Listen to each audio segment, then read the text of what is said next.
사람들은 브루스 파르도를 큰 마음을 가진 큰 사람으로 알고 있습니다.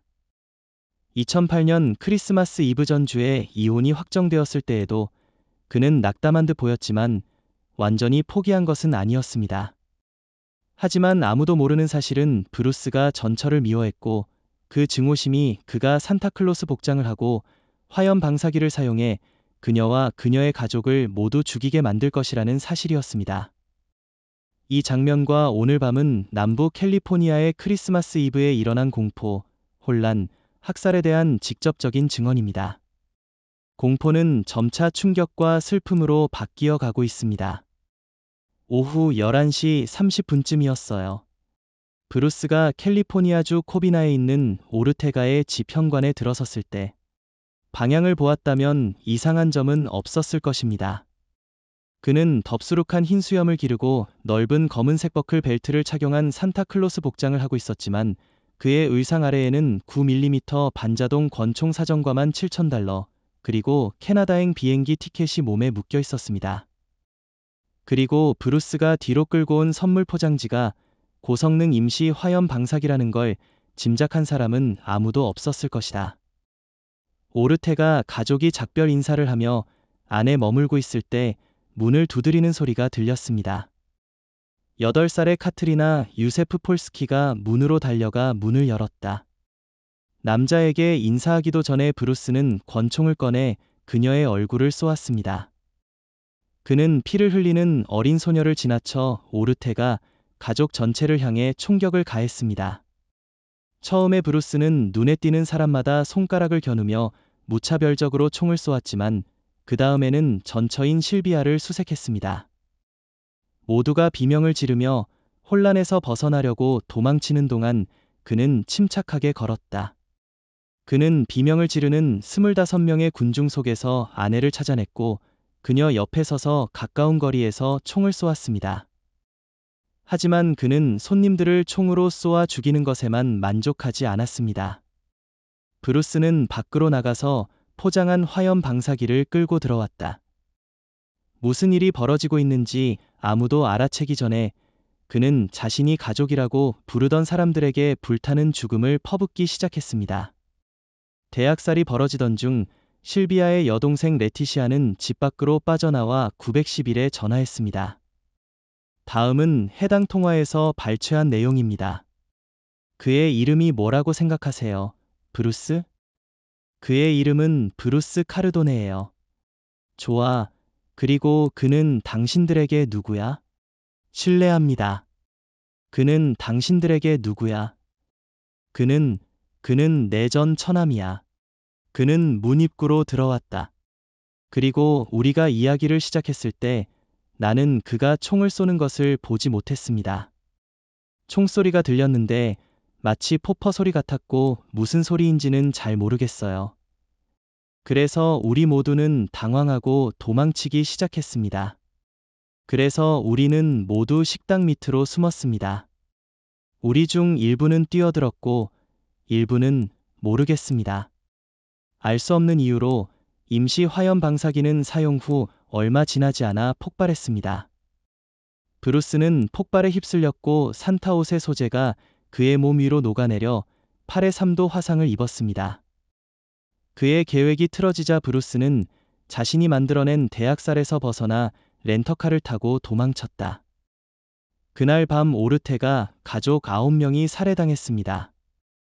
해당 구성원에는 그의 전처인 실비아 파르도, 그녀의 부모님인 조셉과 알리시아 오르테가, 그녀의 형제와 그 배우자인 제임스 오르테가와 그의 아내 테레사, 찰스 오르테가와 그의 아내 세리, 그녀의 자매 알리시아 오르티즈와 그녀의 아들 마이클이 포함됩니다.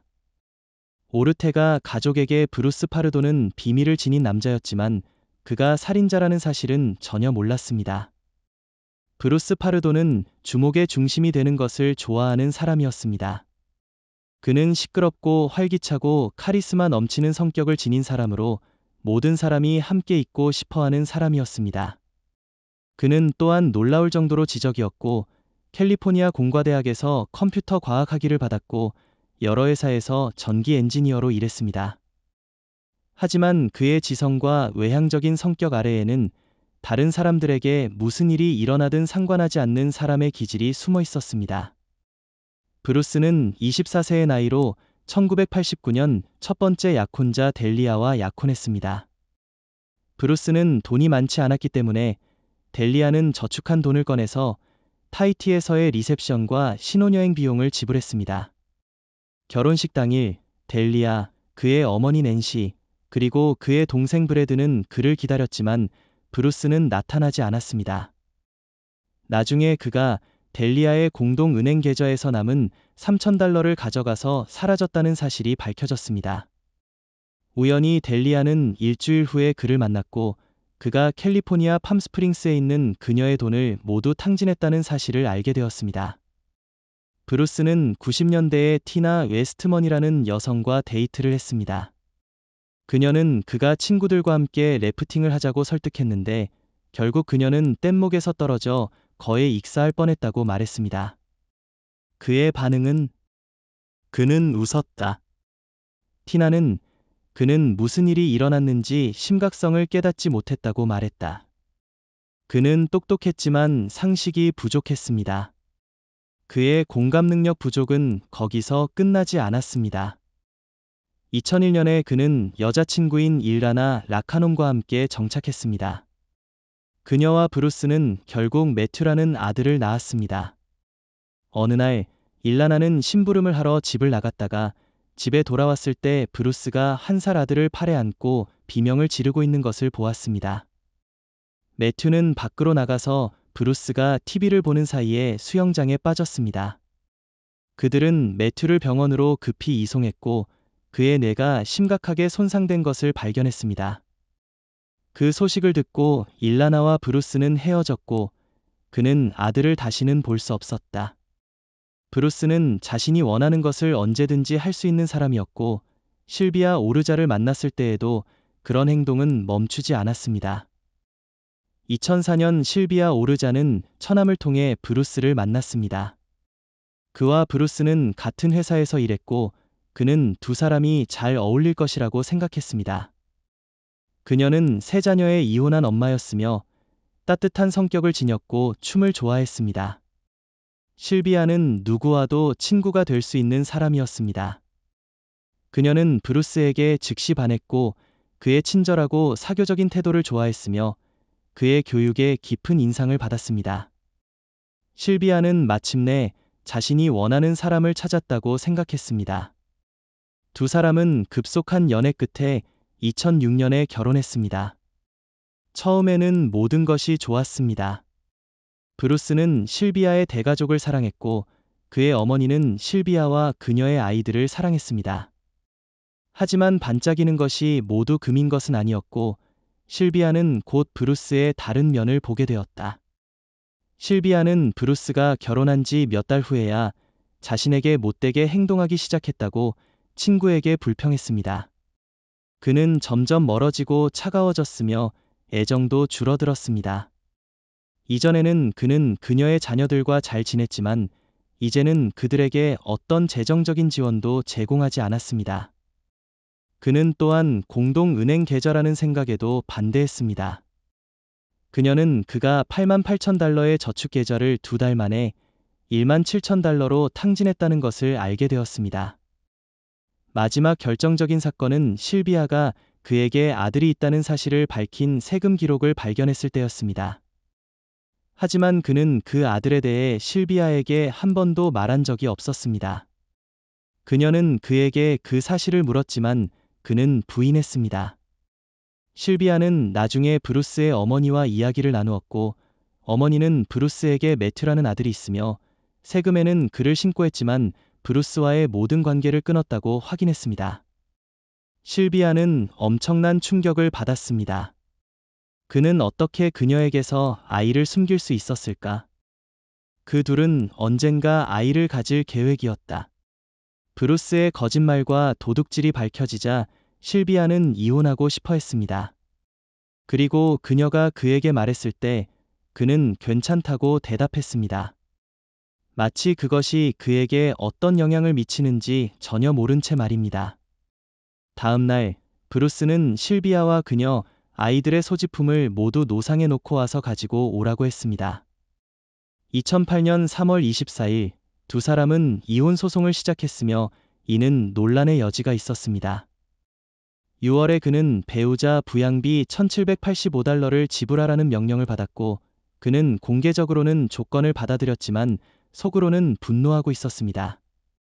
아무도 모르는 사실은 7월이 되자 그가 무기를 비축하기 시작했다는 것입니다. 브루스는 수백 발의 중화기와 5개의 총을 구입했습니다.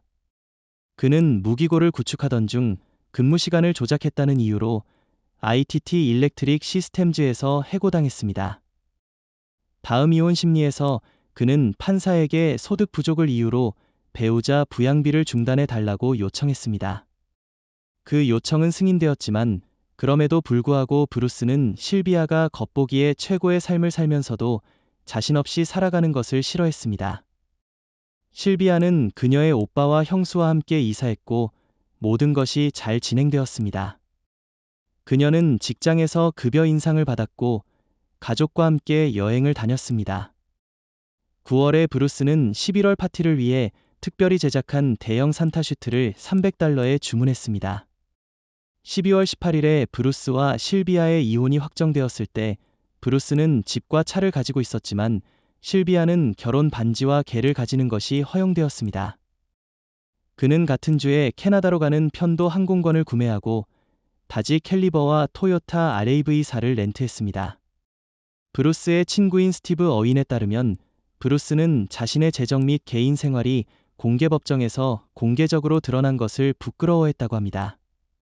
브루스는 또한 스티브에게 그의 어머니가 그의 전처편을 들었기 때문에 거의 말을 하지 않았다고 말했습니다. 그런 감정은 이혼 소송 기간 동안 더욱 심해졌고 그는 실비아에게 대가를 치르게 하기로 계획했습니다. 브루스는 순조로운 탈출을 위해 모든 계획을 세웠다고 믿었지만 화염 방사기가 폭발할 줄은 예상하지 못했습니다. 그는 부상이 심각해져서 곧바로 공항으로 가려는 그의 계획은 무산되었다. 갈 곳이 없자 그는 차를 몰고 40마일 떨어진 캘리포니아주 사우스 메이어에 있는 형 집으로 가기로 했습니다. 브루스는 집에 침입하여 거실에 서서 자신의 머리를 쏘았습니다. 그의 형은 오전 3시에 크리스마스 파티에서 돌아온 후 그를 발견했습니다. 브루스가 죽은 후에도 그의 공포 통치는 계속되었습니다. 경찰이 도지 캘리버를 발견했을 때 이상한 점을 발견했습니다. 산타클로스 재킷 밑에는 전선이 있었습니다. 브루스는 차에 폭발 장치를 설치해 놓았는데 만약 누군가가 재킷을 들어올리면 전선이 걸려서 500발이 넘는 총알이 담긴 소위탄이 터지도록 되어 있었습니다. 폭탄 처리반은 누구에게도 다치지 않게 폭탄을 터뜨리는 데 성공했습니다. 두 번째 차량은 실비아의 변호사 사무실 근처에서 발견되었습니다. 그는 원래 그녀의 변호사를 죽이고 도지에서 토요타로 갈아타서 도망칠 계획이었던 것으로 추측됐다. 나중에 그가 어머니도 죽이려고 계획했었다는 사실이 밝혀졌다. 그는 그녀가 크리스마스 파티에 초대되었다는 것을 알고 있었지만 마지막 순간에 그녀는 기분이 좋지 않아 참석하지 않기로 결정했습니다. 결국 9명이 사망하고 3명이 부상당했습니다. 레티티아 유세프 폴스키는 몇 분 만에 오르테가 가문의 마지막 생존 형제가 되었습니다. 하지만 그녀의 딸 카트리나가 얼굴에 총을 맞고 살아남았다는 사실이 위안이 되었습니다. 생존자 중에는 실비아의 세 자녀, 아만다 6, 살, 20세, 셀레나, 21세가 있었습니다. 그들은 자신들이 알고 있다고 생각했던 남자의 손의 가족들이 끔찍하게 죽임을 당한 끔찍한 기억과 함께 살아야 할 것입니다. 트윈 파이를 시청해주셔서 감사합니다. 그래서 우리가 알아낸 작은 사실은 이 학살 사건이 2012년 영화 고요한 밤의 영감이 되었다는 것입니다. 여러분 중에 이 영화 본 사람 있나요? 댓글로 알려주세요. 좋아요와 구독을 잊지 마세요. 안전하게 지내세요.